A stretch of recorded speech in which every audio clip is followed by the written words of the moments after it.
Provision for unrealised profit. ये case मैंने लिया P2S, तवज्जो में रहिए।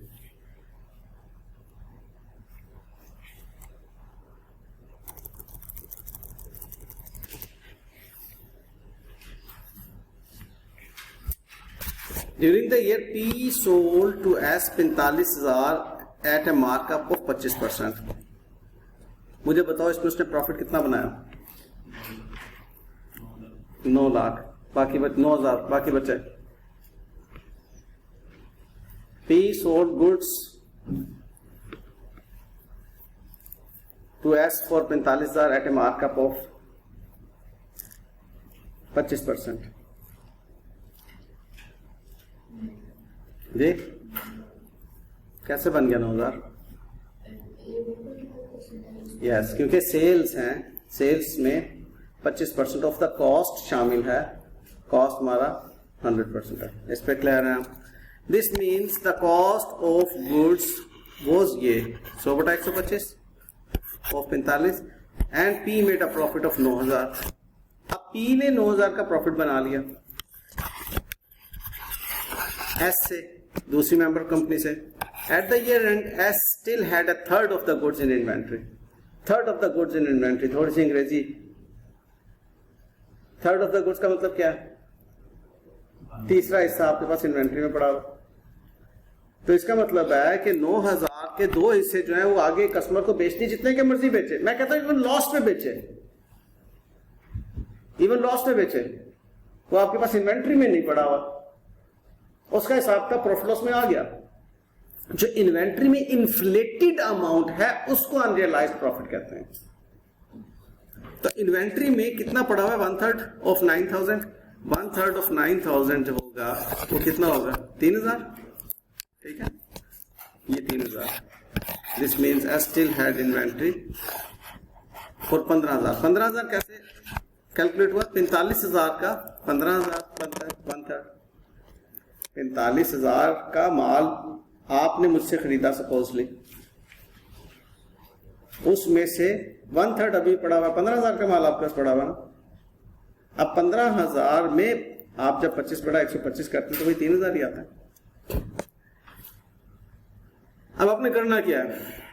यहां तक बात तो मैंने आपको समझा दी थी कि आपने इंट्रा ग्रुप सेल में से सेल्स को लेस करना है, intra group cost of goods sold में से आपने परचेजेस को लेस करना है। यहां तक क्लियर है? अब unrealised profit cost of goods sold में ऐड क्यों हो रहा है उसका कॉन्सेप्ट बड़ा सादा है। अनरियलाइज्ड प्रॉफिट इन्वेंट्री में शामिल था। ये बात आपको हो सकता है मुझे 10 मरतबा बतानी पड़े, इसलिए परेशान ना होइएगा अगर पहली मरतबा समझ नहीं आती। ठीक है,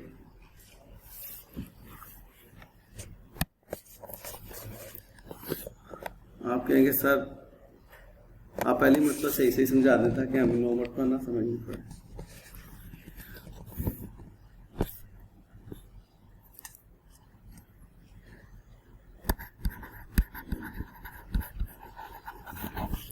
inventory debit and cost of goods sold credit, ये एंट्री आपने पढ़ रखी है, ऐसी है। क्लोजिंग इन्वेंट्री की एंट्री है।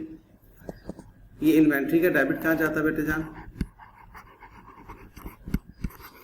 करंट एसेट में। और कॉस्ट ऑफ गुड्स सोल्ड का क्रेडिट कहां पर होता है आपका?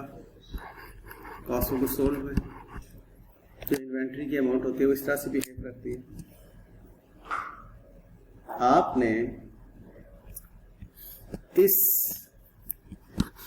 एंट्री को पास किया 15,000 से, जबकि ये एंट्री पास होनी चाहिए थी 12,000 से। ये आपने रॉन्ग किया, ये करेक्ट है। रेक्टिफाइंग एंट्री क्या होगी बेटे?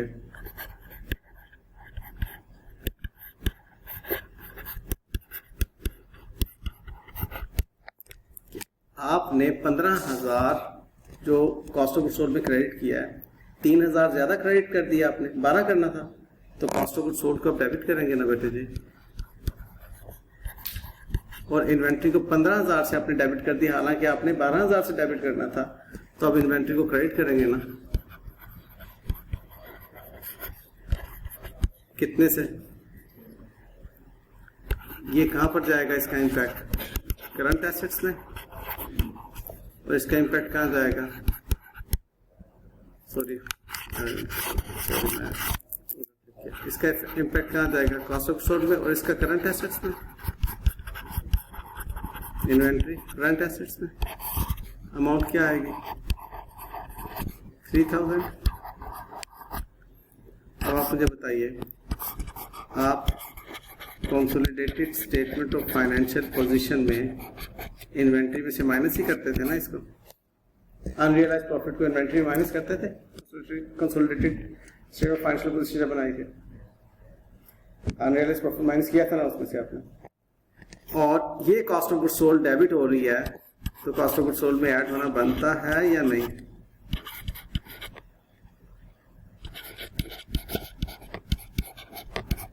इस एंट्री के मुताबिक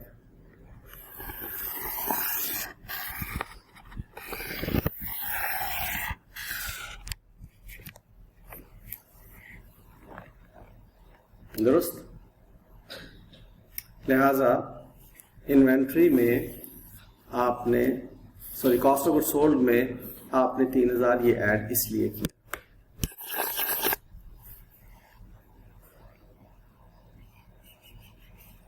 ठीक है। सेल्स में से लेस, परचेज में से लेस, कौन सी अमाउंट? जो इंट्रा ग्रुप सेल हुई हुई है या इंट्रा ग्रुप परचेज हुई है। कॉस्ट ऑफ गुड्स सोल्ड में ऐड अनरियलाइज प्रॉफिट। क्यों? क्योंकि हमने एस कंपनी की कॉस्ट ऑफ गुड्स सोल्ड जब बनाई थी, क्योंकि P2S अगर हुआ हुआ है, तो एस कंपनी की जब हमने कॉस्ट ऑफ गुड्स सोल्ड बनाई थी, उसमें हमने ये रकम 15,000 के साथ इन्वेंट्री की कॉस्ट ऑफ गुड्स सोल्ड में माइनस की थी, 3,000 ज्यादा माइनस कर दिया, लिहाजा कॉस्ट ऑफ गुड्स सोल्ड को ऐड कर।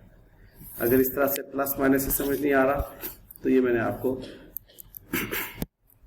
रॉन्ग, करेक्ट एंड रेक्टिफाइंग का कॉन्सेप्ट समझा दिया। ठीक है, कॉन्सेप्ट क्लियर?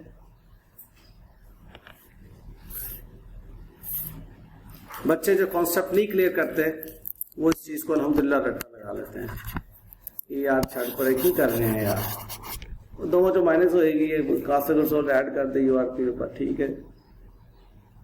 अब उनसे जब इंटरव्यू में ये बात पूछी जाती है कि भाई आप कॉस्ट ऑफ गुड्स सोल्ड में अनरियलाइज प्रॉफिट को ऐड क्यों करते हैं, वहां पर वो इसका जवाब बिल्कुल भी नहीं दे पाते। एग्जाम पास कर लिया, कॉस्ट ऑफ गुड्स सोल्ड में उसको ऐड करके, क्यों का जवाब बिल्कुल भी नहीं मालूम। फील कर रहे हो अपना फर्क उन स्टूडेंट्स के साथ जो रट्टा लगाते हैं? ठीक है, बस ये बात आपको समझाना चाह रहा हूं कि अपनी कॉन्सेप्ट बिल्डिंग करो, काम आएगी इंशाल्लाह।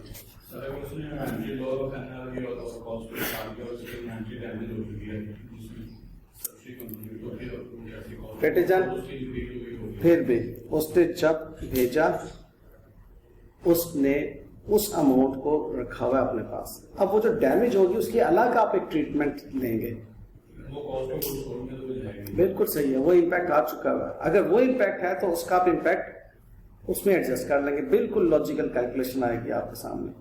फिर आप माइनस इसमें से नहीं, प्लस इसमें नहीं कर रहे होंगे, क्योंकि अब वो आपको कहेगा कि ये इन्वेंट्री जो ओवर हुई हुई थी, वो उसकी एनआरवी जो है वो ये कम हो चुकी हुई है, और कॉस्ट पे उससे भी कम आ चुकी हुई है। तो इसका मतलब है कि वो अनरियलाइज प्रॉफिट उसके अंदर नहीं पड़ा हुआ। अगर उसकी हाफ इन्वेंट्री बढ़ी हुई है और सारी डैमेज हो चुकी है, एब्सोल्यूट हो चुकी है, तो फिर वो उसकी कॉस्ट ऑफ गुड्स सोल्ड से ज्यादा हो जाएगी, जिससे उसने परचेज किया है। हाफ बेच दी है, हाफ ने बेच दिया और हाफ बढ़ी थी, वो सारी डैमेज हो चुकी है। उसने वो जो प्रॉफिट है वो तो फिर उसने कॉस्ट ऑफ गुड्स सोल्ड में जो उसका आने का प्रॉफिट है वो प्लस हो जाएगी, फिर कॉस्ट ऑफ गुड्स सोल्ड तो लॉस हो गया ना। जब लॉस हो गया तो उसको भी आप रियलाइज के जुमरे में लेते हैं। इसकी एक और एग्जांपल मैं आपको देता हूं, बहुत अच्छा सवाल है। आपने एसेट बेचा, पी कंपनी ने एसेट बेचा सब्सिडरी कंपनी को, यूं कह लीजिए पी कंपनी की सेल्स थी, गाड़ियां वो बेचते थे। एस कंपनी ने पी कंपनी से गाड़ी खरीदी एक एसेट के तौर पर। अब वो गाड़ी जो एसेट के तौर पे उसने खरीदी उसको डेप्रिसिएट किया। अब 100 रुपए की गाड़ी पी कंपनी ने एस को 1500 रुपए में बेची। पी कंपनी ने 500 रुपए का प्रॉफिट बना लिया।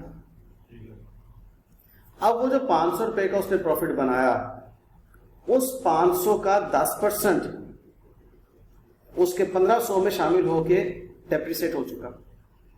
अनरियलाइज्ड प्रॉफिट किसको कहेंगे आप? जो 500 का 10% 50 डेप्रिसिएट हो चुका है वो रियलाइज हो गया ना, बाकी 450 को आप अनरियलाइज्ड प्रॉफिट कहेंगे। ये आपके सवाल का जवाब है। अगर वो डैमेज हो जाती है इन्वेंट्री तो प्रॉफिट लॉस में तो आ गया, एक्सपेंस आउट हो गया। अभी इसकी हम डेप्रिसिएशन वाले पॉइंट की हम फर्दर जब प्रैक्टिस करेंगे तो उस वक्त ये एनआरवी वाला पॉइंट भी आपको क्लियर हो जाएगा। तो प्रॉफिट एंड लॉस में एक चीज एक्सपेंस आउट हो गई है तो इसका मतलब वो आपके प्रॉफिट को इन्फ्लेट नहीं कर रही। डेप्रिसिएशन वाली बात मैं आपको यहां पर दोबारा बता देता हूं, क्योंकि आज नहीं तो कल मैंने ये आपको बताना ही है। देखिएगा,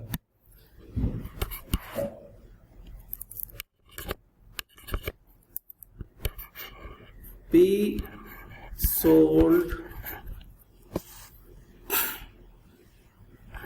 car to S at 150%। ठीक है, फर्स्ट कर ले P की वो रेगुलर सेल्स है। P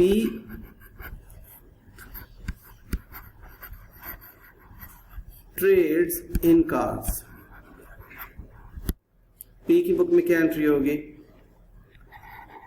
S debit. आप एस को भी डेबिट ना करें, आप कैश को डेबिट करें। कैश पर ही फर्स्ट कर लें कि जिसमें कैश डेबिट और सेल्स क्रेडिट। और इधर इसने क्या किया? एसेट डेबिट और कैश क्रेडिट। इसने ये 100 रुपए प्लस 50 से ये अकाउंटिंग एंट्री की। सेल्स 150 आ गई। इसने क्या किया? 150 से उस एसेट को डेबिट करके 150 से कैश क्रेडिट किया। अब इसने उस एसेट को डेप्रिसिएट करना। Depreciation expense debit, accumulated depreciation credit. कितना उसने उससे डेप्रिसिएट किया? फर्स्ट कर ले 10% डेप्रिसिएट किया इसमें। ऐसा ही। अब ऐसी सिचुएशन के अंदर अनरियलाइज्ड प्रॉफिट क्या बनेगा? ऐसी सिचुएशन के अंदर अनरियलाइज्ड प्रॉफिट की जो एंट्री बनेगी वो आपके एसेट में इस वक्त 150 को अगर आप देखें तो 100 तो ग्रुप की कॉस्ट है, 50 उसने प्रॉफिट कमाया। और इसको डेप्रिसिएशन को अगर आप देखें तो 10 तो उसकी कॉस्ट के अगेंस्ट डेप्रिसिएशन है और 5 प्रॉफिट के अगेंस्ट डेप्रिसिएशन हुई। तो आपका अनरियलाइज्ड प्रॉफिट जो है 45 रुपए का आ गया।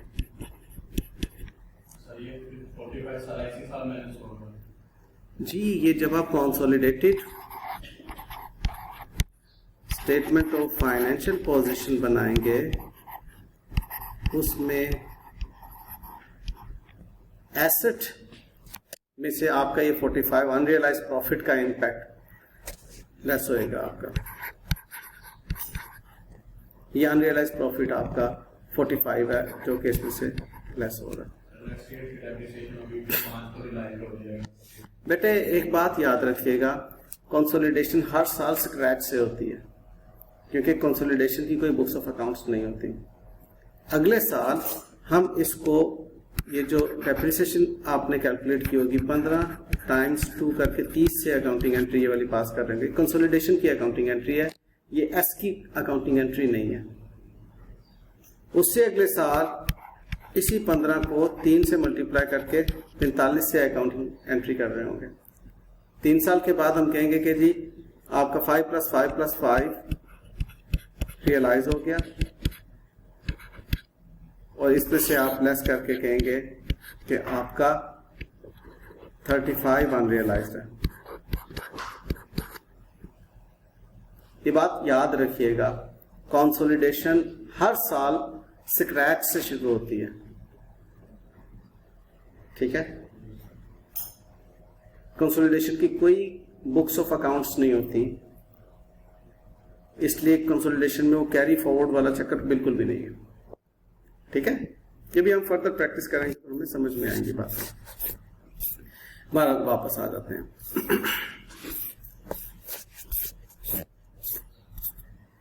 ये अनरियलाइज प्रॉफिट का कॉन्सेप्ट आपको क्लियर हो गया कि अनरियलाइज प्रॉफिट में सिर्फ इस 3000 को ऐड करने के ऊपर पिछले 15 मिनट से बोल रहा हूं, ठीक है।